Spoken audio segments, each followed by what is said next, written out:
Ya, saudara, untuk memperkenalkan proses dan tahapan pemilu seperti pemilihan presiden dan wakil presiden serta pemilihan anggota legislatif kepada siswa dan siswi sekolah SMA Bakti Mulia 400 Jakarta mengadakan pemilihan ketua OSIS dan wakil ketua OSIS dengan menggunakan proses pemilihan layaknya pemilu.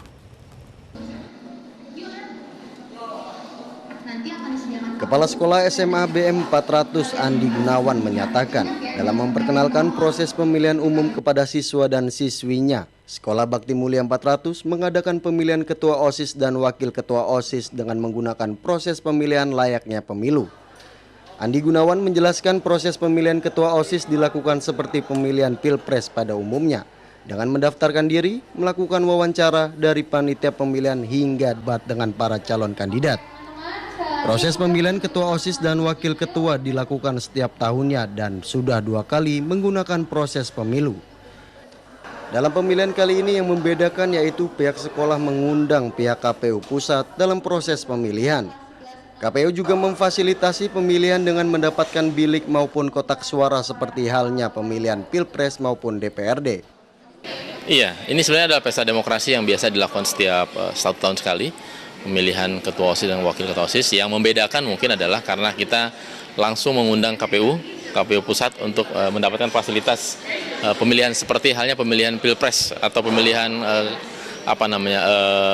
DPR dan DPRD yang ada di Indonesia ini. Jadi tadi pagi juga teman-teman dari KPU sudah datang menyampaikan pengarahannya tentang proses pemilu yang ada di Indonesia. Jadi sambil pesta demokrasi di BM 400 ini mereka juga mendapatkan pengetahuan dari KPU. Ketua OSIS SMA BM 400 periode 2022 hingga 2023, Salwa Khalifa Khairunisa menyebut pentingnya bagi siswa dan siswi dalam pengetahuan pemilu, sehingga mereka tahu bagaimana proses yang dilakukan dalam pemilihan presiden dan wakil presiden.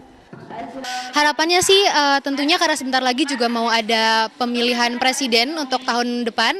Jadi ini juga sebagai media atau sarana edukasi bagi teman-teman terutama yang di Bakti Mulia 400 yang udah 17 tahun. Kita juga ngasih gimana tata caranya untuk pemilos, terus gimana caranya mereka bisa. Tadi ada perwakilan juga dari KPU menjelaskan bagaimana tata cara untuk pemilos tahun depan. Jadi harapannya itu sebagai penyuluhan juga untuk teman-teman untuk pemilos tahun depan gitu sih.